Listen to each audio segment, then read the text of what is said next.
And welcome to another episode of A Transplant Tale. I'm your host, Sarah Adedeji, and this is my guest, Stephanie. Hey, Stephanie. Hi, Sarah.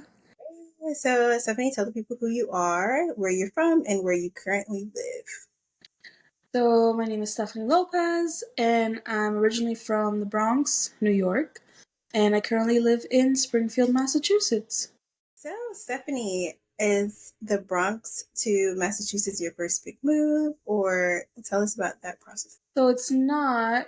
So I lived in the Bronx for. Sorry, my cat just jumped off the thing right there. But I lived in the Bronx for like 17 years. Then I moved to Albany for college, which is like the capital of New York. And then when I was 21, I moved to Little Rock, Arkansas to do City Year, an educational nonprofit, for 2 years, which, Sarah, you know, because obviously you were there. But that was my first big move. And then after my second year, I went to grad school at Mount Holyoke College, which is not too far from where I live now. It's actually in South Hadley, which is maybe like 30 minutes away. And then I've just kind of been in the area. I've moved to like a couple of different places. I've lived South Hadley, Sunderland, 4 places. Oh, wow. A lot of surrounding towns from in the area, I guess. And each of them are like a little different, mostly similar. This is the most different though. Springfield is the most different, I think, in my opinion. What do you think makes it the most different? It's more urban, like it's more of a city. And also I find that there's more people of color here. In comparison to the other towns I lived in, they've been mostly like white people, which is great. But there wasn't that many people of color in those communities. I was like the only one like on the street. Or so that was interesting. It was fine, but now I see a lot more people of different races and stuff like that. So it feels more like home. Because I feel like in the Bronx, there's people of all different like ethnicities and races and cultures and all that stuff. So I feel like that's what makes it a little bit different. Yeah. Do you think that's reflected in like the area itself? Like I know here there's a diversity of like people that I see, but there's also like a lot of different types of food or like clothing stores or, literature, different things that reflect the people and the culture. Do you feel like that area is like that as well? Yeah, I feel like if you want to go somewhere like with food, like different ethnic types of food, then you would come to Springfield. Like they have Mediterranean, they have really good Jamaican food. They just opened up like a West African spot not too far from here. There's a good Mexican food. They have good barbecue. There's a lot of different foods around here that I feel like because it's more of a city, it's more concentrated. Than it was in the other places that I lived. Like I remember my first year when I lived here, me and Chloe, that you know because we did City Year together, we were roommates at the time, and we were like dying to find like a good Mexican place, and like everywhere we went to, it was just not like hitting the way that it needed to hit. And then after Chloe left, I like found all the different Mexican food places, but like they were nowhere near where we were living, and it was like nowhere near where we had been to, and Gotcha. so that was kind of like bittersweet. Sweet because I found them, but like sad because they didn't have a chance to like actually have good Mexican food. So I'm like, Now they just have to come back and visit. right, and like in their mind they think Watching this, Chloe. Come back. food here, but like it was just like hiding over here in Springfield, which we didn't really know that much about at the time. And I think also Springfield gets a bad reputation because it's like a lot of people who live here are like more lower income. There's more of a crime, at least in the news, that's what they say. I mean, personally, I don't feel like there's really that much of a difference. I feel like the same way that I felt in other communities that I do here. But that could just be like how I grew up. Because like where I grew up also has like a bad reputation. And I don't know. I feel like things happen, but I don't know. To like say one community is just one thing is like not. I don't really think that reflects like all the people and everything that happens here. If that makes sense. Yeah. So how did you? So you said you didn't know about Springfield like when you were living, or when you were on campus in Mount Holyoke, or like living in a different area. But how did you found that? How did you find out about it? I always knew it existed, like in the back of my mind, but the way that people talked about it made me feel like, oh, I don't want to go there. I don't want to live there. Like the first few years, even though I knew it was like a much more affordable place to live, and in my heart, I guess I kind of knew that there would be other people of color there. Like just based on how people would talk about it, something I don't know. I kind of let like what people said kind of deter me from like visiting or like living here. And then now that I live here, I'm like, oh, I can understand like where they got the ideas from, but it's not exactly how they said. So I guess I discovered it. I moved here last year and I just needed somewhere to live because I got a cat 2 years ago now, and in my last apartment we couldn't keep her, because no cats were allowed, and so I was like hiding her secretly, and so I was like, you know what, like I felt a lot of anxiety about it because like I don't want her to anyone to say like, oh, you can't keep her, and I really loved her, so I was like, okay, I really have to move out and find a place that actually accepts pets, and it was like impossible to find it. So I started looking into Springfield and then I found this apartment and I was like, yeah, I feel better here because I know no one's gonna be like, oh, you have a cat. Now Right. like get rid of the cat. Like I didn't want anyone to do that. And I don't even know if that's the protocol. Like I don't even know what actually happens if they find out you have a pet. But yeah, I didn't want to find out what was Right. it. So how did you go about finding the apartment? Like, Oh how my did god. I feel like finding apartments is like a special skill. you? You have to like okay, so one I found this apartment on Craigslist, which Um, blows my mind because out of all of my apartments, like the inside, I won't talk for the outside because the outside look crazy, but the inside is gorgeous. Dining room, there's a living room. It just looks nice. Everything's like very like modern. They like updated everything. I guess they had like a new management, they updated stuff and it's gorgeous. And when I saw the ad on Craigslist, I did not believe it. I was like, "Oh, they're 100% scamming me." Like I know that and the pictures that were in it, I was like, okay, well, that looks like an apartment, I guess. And so it was like you had to text this guy, or no, email this guy, the guy who's like the property. Now I know him as a property manager, but before I had no idea, right? So I like emailed him or texted, I can't remember now, and he was like, "Oh, well, you can come see the unit." And now because Craigslist has like that reputation of like things are sketchy there, I was, oh no, I can't go by myself. Right. Came with me, and I was like, yeah, because I'm not trying to get kidnapped. And so he showed us 2 units, and even then, even after seeing the units, I was like, oh, this is too good to be true. Like, there's no way that this costs like how much it costs, just of like all the updated appliances and all that stuff. Because where I was living before is the nicer neighborhood, but all the appliances were mad old. So I was Oh, like, this doesn't match. But I guess I just didn't realize like how much more affordable it was to live here because I had not been living here. right.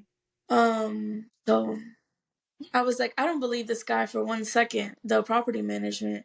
And I was like, well, let's see if he comes up with a lease, right? And I also, like, and there's different things that you can do when you're like finding stuff on Craigslist that kind of gives you like a red flag or a green flag, right?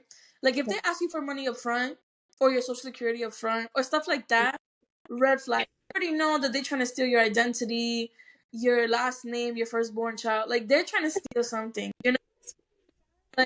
No, for real. So and that happened to me on, well, not, it didn't happen to me, like, didn't steal my, but there was mad stuff on Craigslist, like, this one fraud thing that they be doing is like, oh, you have to sign up for this, like,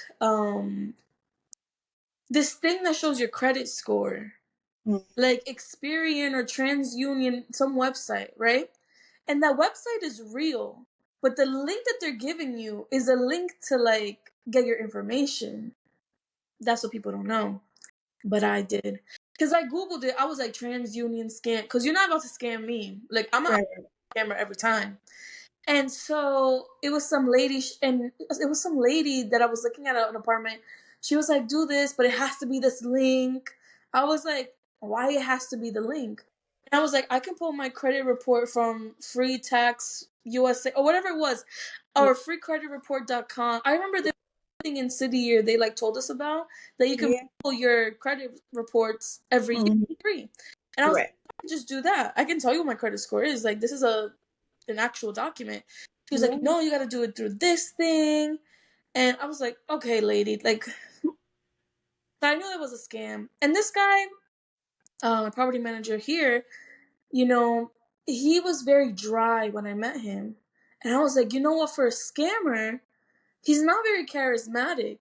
He's not very convincing, like, and I was like, dang, if he was really trying to scam me, then he would have been like, yeah, get the unit, you know what I mean? Or something. Or sometimes a scam on, I'm like jumping topics, but like sometimes a scam on Craigslist is like, they will put a bunch of pictures, and then the person is like, oh, um, it's not ready yet. Mm, It'll be ready in a week. Just send the mm, deposit or something. yeah. Or I said in the pause without seeing you'll see the same apartment like 5 times, and you're like, okay, which one is real? it. Right. But yeah, so back to when we were here, I was like, okay, let's see if he comes up with like a lease. He was like, "Oh, we'll come up with the lease," and I was like, "Well, how do you take the down payment, or like, not down payment, the deposit and stuff like that?" Like, I was listening for if he took it by cash, because cash is never good. Like, money order is, I feel like that's standard in some places. If they have like a portal, that's sometimes standard. But once they say cash, cash is a no for me. Right. And so he was like, "Well, we do money order." I was like, "Okay, okay." And he was like, "We'll come up with the lease." I said, "Okay." And I started to gain more confidence in him, because I Mhm. also started seeing like more tenants, like, also in the building, and they Okay. would like say hello to him. Like, Okay. he wasn't like a random guy. It wasn't like he would be like, "What are they doing?" It was Mhm. like they'd be like, "Hello," It wasn't a lot of people, but it was enough for me to say, "Okay, this guy is legit." Because Right. no, I mean, he would have to go through an elaborate scheme to like really get people to say hello to him while he's showing units. Like, that's just, you know, I that mean, people do it, but I'm glad it I worked mean, some people do it, right? But he was so dry and like professional that I just felt like this man is not scamming. And like, and so then we signed the lease or whatever, and yeah, he gave us the keys. I was like, okay, well, he either scammed me or I have a place, and I had a place. out. You living there for almost a year, right? So, Yeah, a year. Has it been a year? I guess June 1st was a year. Maybe. oh, perfect. Maybe it's July 1st. I don't know. Yeah. But That's yeah, good. I haven't been scammed so far. We love it. We love it. So, navigating through, you said you moved a few times. So, navigating through, what has been like some of the lessons you've learned throughout your moves, whether it be Arkansas or around Michigan, around New York? I said Michigan, Massachusetts, I've or New York. Like, what? been there, but okay. Hello. Um, Right. one. Wait, say the question again. Like, what? Have been some lessons that you've learned like throughout your moves Don't give any information up front. or money. Or like, what's included in the rent? Because sometimes I'll be like, it's just rent, but then you gotta pay heat and hot water, right? But you didn't know that, Right. so you gotta find that out. Um, Ask people. like if they know anyone that's moving out. Because my last apartment that I lived in for 3 years, my friend was actually moving to DC, and she was like, "Oh, I'm moving. Do you want to live here? I know you wanted to move." I was like, yeah. Yeah. Really nice place and nice neighborhood and all that stuff. So I was like, of course I want to live there. And also look up like property management, like websites. Like I usually like what I Google is like property management in town, and then I find like different property management websites, and I see like what kind of things that they're offering. But I guess the biggest lesson is like, oh, you know what's big? If you can afford it, get movers. Mm. Amen to that one. But if you can't afford it, find people who will help you. Because doing it alone, moving alone, is not for me. Mm-mm. And it might not be for anyone, actually. It's really challenging. I do not recommend. Like, whew, I can't. Yeah. So I'd say those are the things that I've learned, I think. And just to keep an open mind, because you never know. Like, if I had never thought to look into Springfield or been open to that, I wouldn't have found like this apartment that I like so much, you know? I would have been somewhere else that maybe I didn't like as much or I had settled for, you know what I mean? Just because I wanted the like aesthetic or like the name of the town or whatever. Um, but here is just as good as any other place in this area.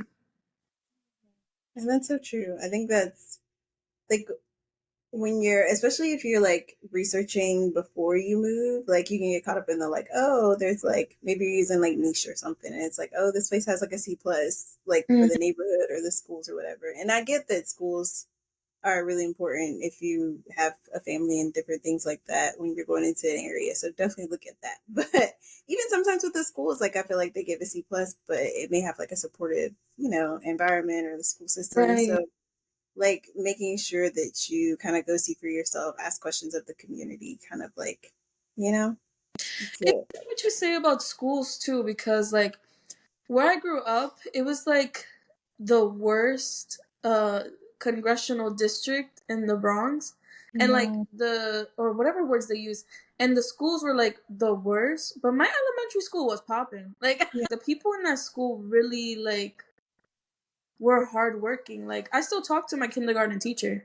Oh, that's the Yeah. sweetest thing ever. So like for me it's like you say what you want, but like there are really good teachers in every school And really bad teachers in every and school, really bad no teachers. matter how much you're paying for it. You could be at a private school and there's gonna be someone not the greatest, you know. So I just feel like dig deeper. Like don't just look at the score or whatever, like you're saying, and just go with it. Like you never know. Like that could be the place for your kid. That you know what I mean. I don't have kids, but like maybe in the future, you know.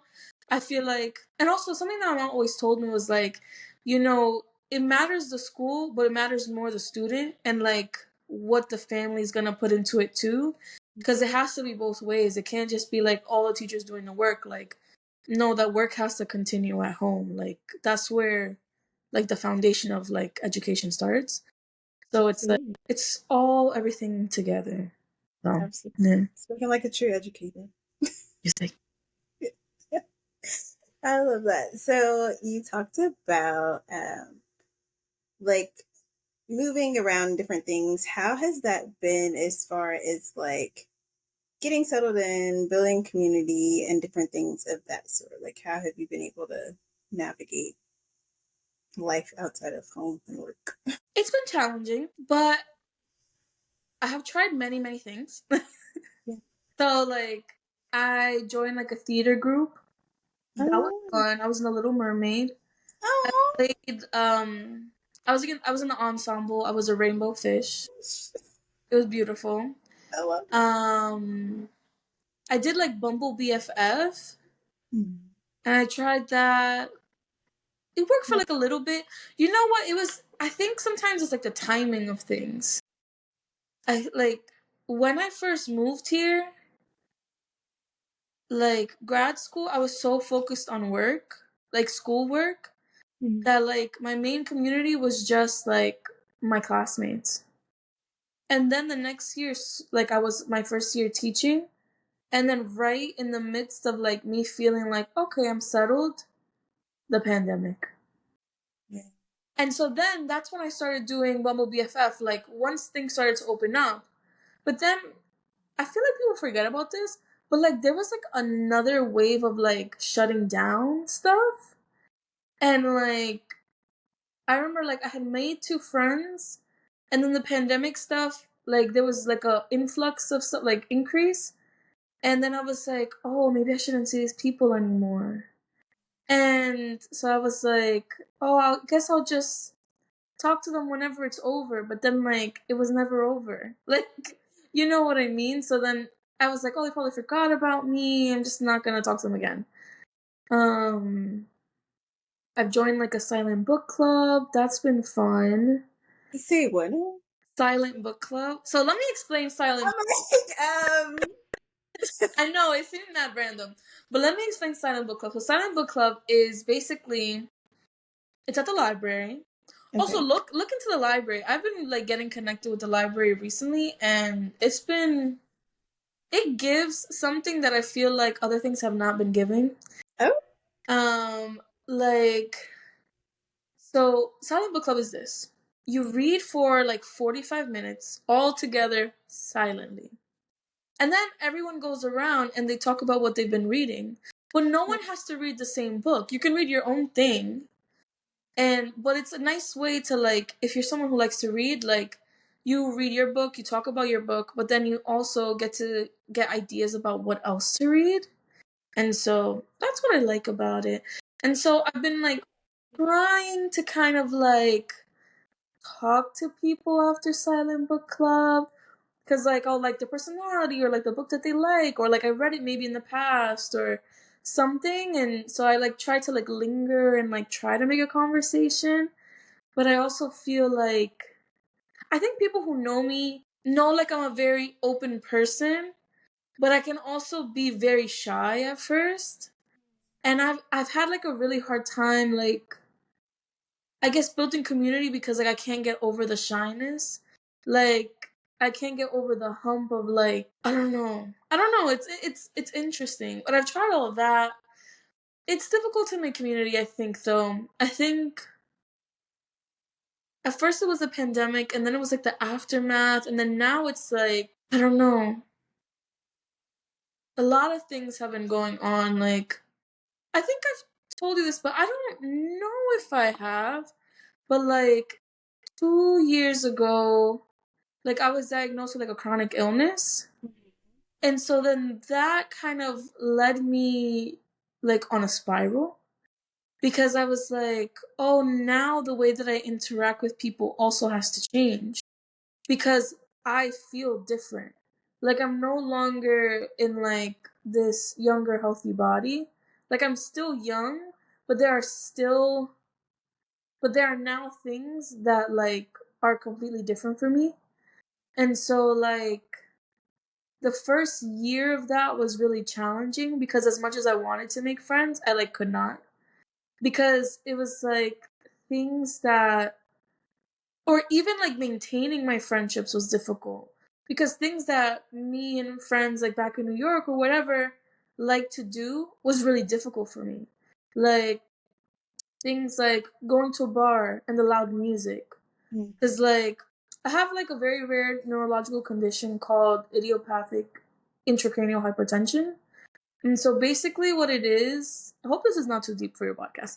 But basically Right. what it is that for whatever reason, we don't really know, there's not that much research on it. Um Everyone has cerebral spinal fluid, right? But for whatever reason in my body I create an excess of that, which was causing pressure in my brain. And at first when I was not diagnosed, creating pressure like in the backs of my eyes, and I was going blind Yeah. for a while. And so that was very scary. And also around that time, I was going through a breakup. And that was traumatic because it was like I'm dealing with this very hard thing and I'm with someone who I thought would be there with me through it all, and they completely bailed. And so like I guess a part of me felt like, wow, I can't trust anyone. So it makes no sense to invest in new relationships and new friendships. Because if someone that I trusted so much could leave, why would someone want to stay knowing that, like, I'm different, you know? And not that I walk around telling people, like, hey, I have a problem. You know what I mean? And also, you know what I mean? But it was like I had a lot of trust issues after that. Like, and also it was difficult for me to, like, say what my limitations were at the beginning because I didn't want, like, people to catch on that I was different. And even now, that's really difficult for me. I feel different now though because I have my treatments and that's working well, and thank God because I literally don't know what I would do if I was like still in that time period. And I really feel for the people who, like, the treatment doesn't work, the different treatments don't work because it's really terrible. And so I think that's kind of what hindered my ability to want to make friends because it was like I was going through so much stuff. So like during that time I was like going through a lot of therapy, trying different treatments, um, you know, deciding like what to do even, like what is my life here when like a lot of it I had built with like this partner like in the pandemic. And it was like, do I stay? Do I go? I decided to stay. And so now I feel like I'm in this phase of like, okay, I'm over that. That was like almost 3 years ago at this point, which seems wild to me because it sometimes it feels like it happened not that long ago, but like Right. totally did.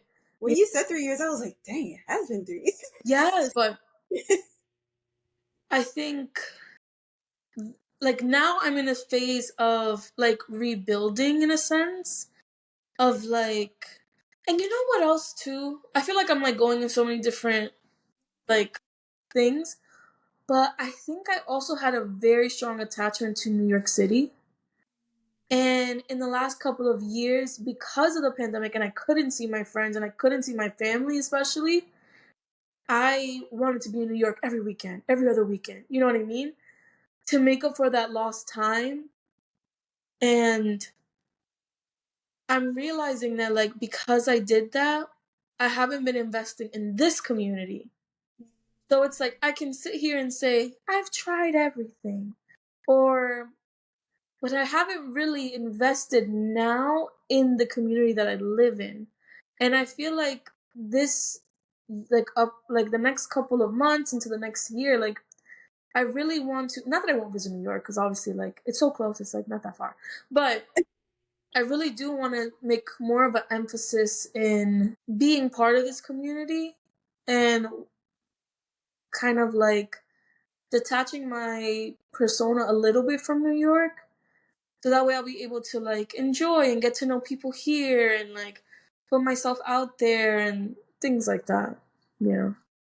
I love that. First of all, thank you so much for just sharing and being so open with the people. You're welcome. Um, so one more thing I did want to ask for anybody who may be watching and they're like, "Oh, I have a chronic illness as well," or just even just as simple as like finding a doctor for just your primary care needs. How did you go about like finding your doctors, and what was that process like for you? So I had a primary care physician in New York and for years, maybe not for years, since I was like 21 because it was like my adult doctor. And every time that I met with her, I felt bad. Like, she was a very old school doctor in the sense of, I don't know how to put it, but she made a lot of comments that were not nice. Like, if I mentioned that something, I felt something wrong with me, she would attribute it to my weight because I'm overweight. And granted, perhaps there's some validity in that, but But sometimes also, there's way more to it than just that. exactly. Like, I would want someone to not do that. You know Mhm. what I mean? And Mhm. so so then I had like one virtual visit with her, and it was just supposed to be like a physical, like a virtual physical, which I don't even know what that was about. But she didn't even see me. And she was like, "Yeah, you would feel better if you lost weight." I was like, "You didn't even take my weight. This is a virtual visit. Like, I don't understand why that's a thing." And I mean, I was still the same weight, but you know what I mean? Like, why are you She bringing. didn't. And so then I was like, okay, this is the end. I was like, first, I need a doctor in Massachusetts. And also, two, I just need a doctor that doesn't do that. You Yeah. So I was in like, oddly enough, I was in like a housing group on Facebook. Oh, that's another way you could find apartments. Is Oh. look up um housing in blank. I put Pioneer Valley because that's what this area is called. And so some people had already asked about doctors because they had moved here and they wanted like a good doctor and things of that nature. And so a lot of people kept saying like my doctor's name. And I was like, you know what? She's getting so many good reviews. Let me see if she's accepting new patients. So I called up the office and they were like, yeah, she's accepting new patients. And I was like, perfect. Let's see what the hype is about. And then from the first visit, I knew it was love. No, she was just like, we did touch upon weight, but it was more in a delicate way, and it wasn't like, oh, all your problems are gonna be fixed if you're not fat. You know what I mean? It was more like, oh, how? What? She asked me for the first time ever. She asked me like, what kind of things do you do for exercise? What's your diet like? More conversation as opposed to you're big. You know, Right. because there are people who are bigger, who are very active, who eat very healthy, you know what I mean? And so like if you just look at a number, you don't really know the everything about that person. So I appreciated that she said that, and um I just liked her. And so then what happened was when I was diagnosed, I went to her initially, and so at first she thought it was one thing, and it ended up not being that thing, which is something that's like kind of common in the chronic illness like community.